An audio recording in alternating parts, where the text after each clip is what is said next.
പ്രണയസഖി ഭാഗം 1. കണ്ടവൻ്റെ കൂടെയൊക്കെ ഊരി തണ്ടി നടന്നവളെ കിട്ടിയുള്ളൂ. ചന്ദ്രോത്ത് ഗൗതമന് കല്യാണം കഴിക്കാൻ കതിർമണ്ഡപത്തിലിരുന്ന് ആരോ അടക്കം പറയുന്നത് കേട്ടതും അവളുടെ കണ്ണുകൾ നിറഞ്ഞു.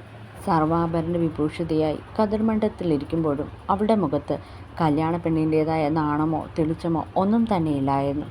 ഒരു വശത്ത് തന്നെ സ്നേഹിച്ചവനെ പിരിയുന്നതിൻ്റെ വേദനയിലിരിക്കുമ്പോൾ, മറുവശത്ത് തനിക്കൊട്ടും താല്പര്യമില്ലാത്തവൻ്റെ താലി കുറച്ചു സമയത്തിനുള്ളിൽ കഴുത്തിലേറാൻ പോകുന്നതിൻ്റെ ദേഷ്യത്തിലും വേദനയിലുമായിരുന്നവൾ. എടോ, കുറച്ചുകൂടി അടുത്തേക്കിരിക്കുക. അവനൊരു പരിഹാസത്തോടെ പതിയെ പറയുന്നത് കേട്ടവൾ എരിയുന്ന കണ്ണുകളോടെ അവനെ തുറച്ചു നോക്കി. ഇങ്ങനെ നോക്കാതെ പെണ്ണെ. അവൻ്റെ മുഖത്ത് മറ്റെന്തോ ഭാവം നിറഞ്ഞതും അവൾ പെട്ടെന്ന് മുഖം വെട്ടിച്ചു. അവനിൽ നിന്ന് നോട്ടം മാറ്റി. താനിരിക്കുന്ന ഭാഗത്തായി നിൽക്കുന്ന അമ്മയിലേക്ക് നോട്ടം പോയതും അവളുടെ മുഖം ഇരുണ്ടു. അമ്മയുടെ തൊട്ടടുത്ത് നിന്ന് ആരോടോ ചിരിച്ച് സന്തോഷത്തോടെ സംസാരിക്കുന്ന അച്ഛനെ കൂടി കണ്ടതും വല്ലാത്തൊരു ദേഷ്യം തോന്നിയവൾക്ക്. അവരോട് രണ്ടാളോടും ഒരേ സമയം. ഞാനെന്ന മകളുടെ ഇഷ്ടത്തെക്കാളും താല്പര്യത്തെക്കാളും മറ്റു പലതിനും വില കൊടുത്തപ്പോൾ പകരം കൊടുക്കേണ്ടി വന്നത് താൻ സ്വപ്നം കണ്ട ജീവിതമാണ്. തനിക്കൊരു മനസ്സുണ്ടെന്ന് എല്ലാവരും മറന്നുപോയി. വന്നു ചേരാൻ പോകുന്ന സൗഭാഗ്യങ്ങളിലേക്ക് മേൽ തൻ്റെ പ്രണയം കണ്ടില്ലെന്ന് നടിച്ചു. ആരോടൊക്കെയുള്ള ദേഷ്യത്തിൽ മടിയിലിരിക്കുന്ന അവളുടെ കൈകൾ മുറുകെ. കുറച്ച് നിമിഷങ്ങൾ കൂടി കഴിഞ്ഞാൽ എല്ലാം തനിക്ക് പൂർണ്ണമായും നഷ്ടപ്പെടുമെന്നുള്ള ചിന്ത തന്നെ അവളെ ഒരു വല്ലാത്തൊരു അവസ്ഥയിൽ കൊണ്ടെത്തിച്ചിരുന്നു. ഈ നിമിഷം വരെ ഭ്രാന്ത് പിടിക്കാതെ പോയത് എന്തോ ഭാഗ്യം കൊണ്ടാണെന്ന് അവൾക്ക് തോന്നി. മുഹൂർത്തമായി താലി കെട്ടിക്കോളൂ. പൂജാരിയുടെ ശബ്ദം കേട്ടവൾ ചിന്തകളിൽ നിന്നുണർന്നു. ഗൗതം അവളുടെ കഴുത്തിൽ താലി ചാർത്തുമ്പോഴും നെറുകയിൽ സിന്ദൂരമണിയിക്കുമ്പോഴും അവളുടെ കണ്ണുകൾ നിറഞ്ഞിരുന്നു. വല്ലാത്തൊരവസ്ഥയിൽ നിർവികാരതയോടെ അവളായിരിപ്പിരുന്നു. അവരെ അറിയാത്ത പലരും അതവളുടെ ആനന്ദക്കണ്ണീരാണെന്ന് കരുതുമ്പോൾ അവളെ അടുത്തറിയാവുന്നവർക്ക് തിരിച്ചറിയാൻ കഴിയുന്നുണ്ടായിരുന്നു അവളുടെ ഉള്ളിലെ വേദന. എത്രയും വേഗം ഇവിടെ നിന്ന് പോയാൽ മതിയെന്ന് മാത്രമേ അവൾക്കുണ്ടായിരുന്നുള്ളൂ. സ്വന്തം കല്യാണസദ്യ കഴിക്കുമ്പോൾ പോലും എന്തൊക്കെയോ കഴിച്ചെന്ന് വരുത്തി എണീറ്റവൾ മറ്റുള്ളവർക്ക് മുന്നിൽ സാഹചര്യം മനസ്സിലാക്കി അവനൊപ്പം ഓരോന്നിനും അഭിനയിച്ചു നിൽക്കുമ്പോൾ അവളുടെ ഉള്ളിൽ വല്ലാത്തൊരു നീറ്റലായിരുന്നു. ആഗ്രഹിച്ച ജീവിതം എന്നേക്കുമായി നഷ്ടപ്പെട്ടവളുടെ ദുഃഖമായിരുന്നു അവളിൽ നിറഞ്ഞു നിന്നത്. വലത് കാല് വെച്ച് അകത്തേക്ക് കയറിയ മോളെ. ഗൗതമിൻ്റെ അമ്മ ആശ അവളുടെ കയ്യിലേക്ക് കത്തിച്ചു വെച്ച നിലവിളക്ക് കൊടുത്ത് പറഞ്ഞതും അവളൊന്ന് ചിരിക്കാൻ ശ്രമിച്ചു. വിളക്കം കയ്യിൽ പിടിച്ച് പതിയെ അകത്തേക്ക് കയറുമ്പോൾ ചുറ്റിനും കൂടി നിൽക്കുന്നവർ ഒളിഞ്ഞും തെളിഞ്ഞും പലതും പറയുന്ന അവൾ കേൾക്കുന്നുണ്ടായിരുന്നു. വിളക്ക് അവിടെ വെച്ചിട്ട് മോള് മുറിയിലേക്ക് പോയിക്കോ. മുകളിലെ രണ്ടാമത്തെ മുറിയാ ഗൗതമിൻ്റേത്. ശ്വാസം മുട്ടി നിന്നവൾക്ക് ആശയുടെ വാക്കുകളുടെ ആശ്വാസമായിരുന്നു. താലി കെട്ടിയെന്ന് പറയുന്നയാളെ ഒന്ന് നോക്കാൻ കൂടി പോകാതെ ആശ പറഞ്ഞത് കേട്ടവൾ മറ്റാരെയും നോക്കാതെ മുകളിലേക്കുള്ള പടികൾ വേഗത്തിൽ കയറിയിരുന്നു. ഗൗതമിൻ്റെ അമ്മയാണ് ആശ. അതേസമയം തൻ്റെ മുറിയിലേക്ക് പോകാനായി മുകളിലേക്ക് കയറിപ്പോകുന്നവളെ കണ്ടവൻ്റെ മുഖത്ത് വേർതിരിച്ചറിയാൻ കഴിയാത്തൊരു ഭാവം നിറഞ്ഞു. ചാരിയിട്ട വാതിൽ തുറന്ന് മുറിക്കകത്തേക്ക് കയറിയതേ അവൾക്കാകെ ശ്വാസം മുട്ടുന്നത് പോലെ തോന്നി.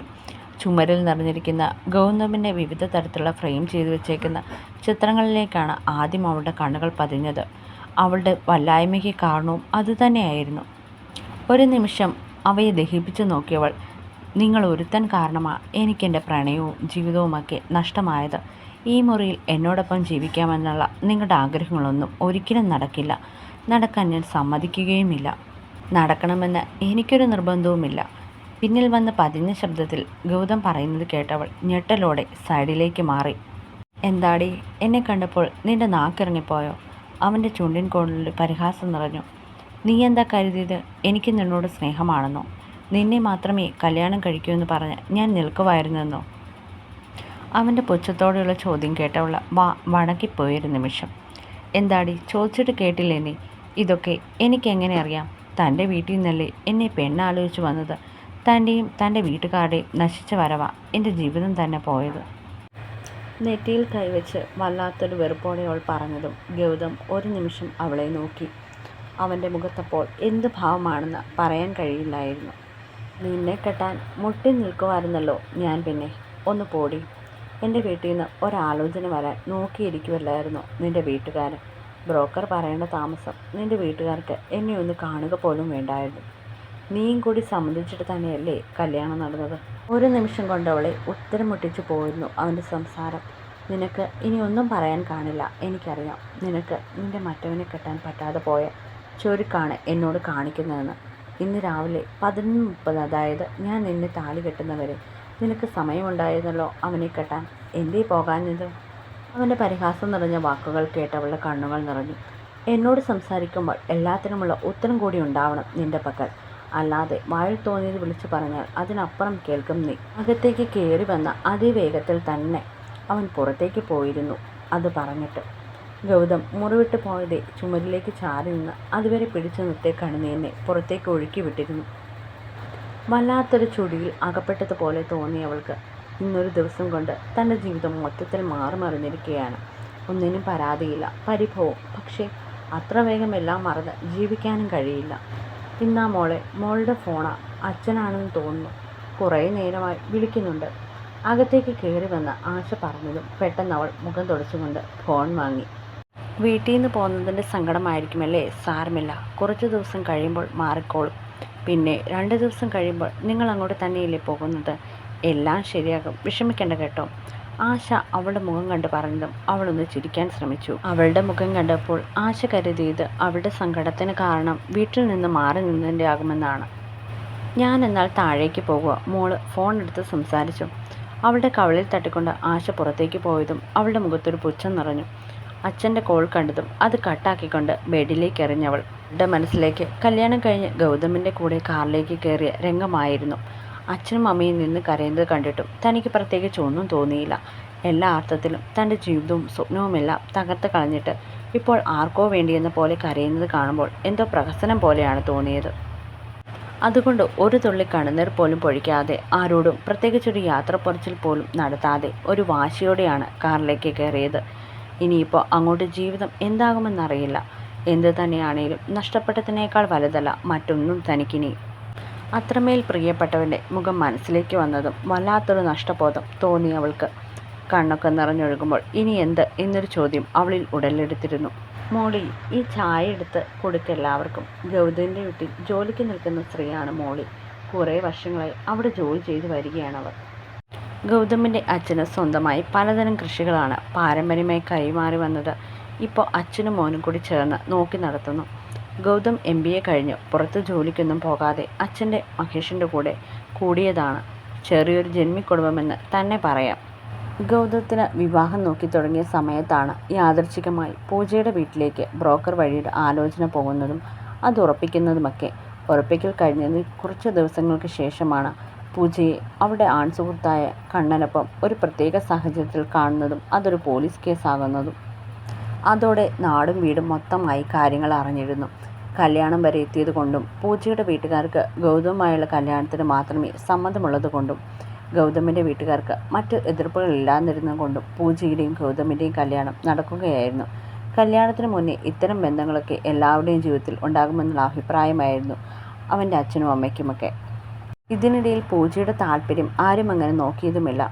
അച്ഛൻ്റെയും അമ്മയുടെയും ഭീഷണിക്ക് മുന്നിൽ അവൾക്ക് സമ്മതിച്ചു കൊടുക്കേണ്ടി വന്നെന്ന് പറയാം. മോളി ചായയും കൊണ്ട് പുറത്തേക്ക് പോയതും ആശ എല്ലാവർക്കും കഴിക്കാനുള്ളത് 2-3 പ്ലേറ്റുകളായി നിറച്ചു വെക്കുന്നുണ്ട്.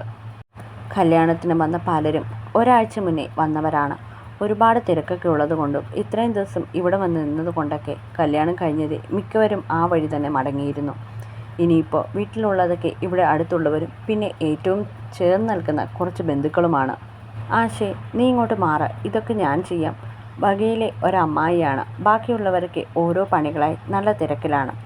അത് സാരമില്ല അമ്മായി, എല്ലാവരും സദ്യ കഴിച്ചതല്ലേ ഉള്ളൂ. മോളിയുടെ കയ്യിൽ ഞാൻ ചായ കൊടുത്തു വിട്ടേക്കുക. ഇനി ഇതുകൂടി അങ്ങ് കൊടുത്താൽ മതി. അല്ല, അമ്മായിക്ക് ചായ കിട്ടിയോ? ഇല്ലേ, ഇതേ അതിനകത്തുണ്ട്. ഇപ്പോഴാണേൽ നല്ല ചൂടുമുണ്ട്. അതൊക്കെ ഞാൻ കുടിച്ചോളാടി. അമ്മായി എന്തോ കാര്യം പറയാനുള്ള വരവാണെന്ന് ആശയ്ക്ക് മനസ്സിലായി. എന്താ അമ്മായി? എടി കൊച്ചേ, എന്നാലും നമ്മുടെ ചെറുക്കന് ഈ ഊര് തന്നെ നടന്നവളെ കെട്ടാൻ കിട്ടിയുള്ളൂ. അതെന്താ അമ്മായി അങ്ങനെ പറഞ്ഞേ? പൂജ നല്ല കുട്ടിയല്ലേ, അവന് നന്നായി ചേരുമെന്നാണ് എല്ലാവരും പറയുന്നത്. ആരെല്ലാവരും? അമ്മായി ആശ പറഞ്ഞത് ഇഷ്ടപ്പെടാത്ത പോലെ മുഖം മാറ്റി.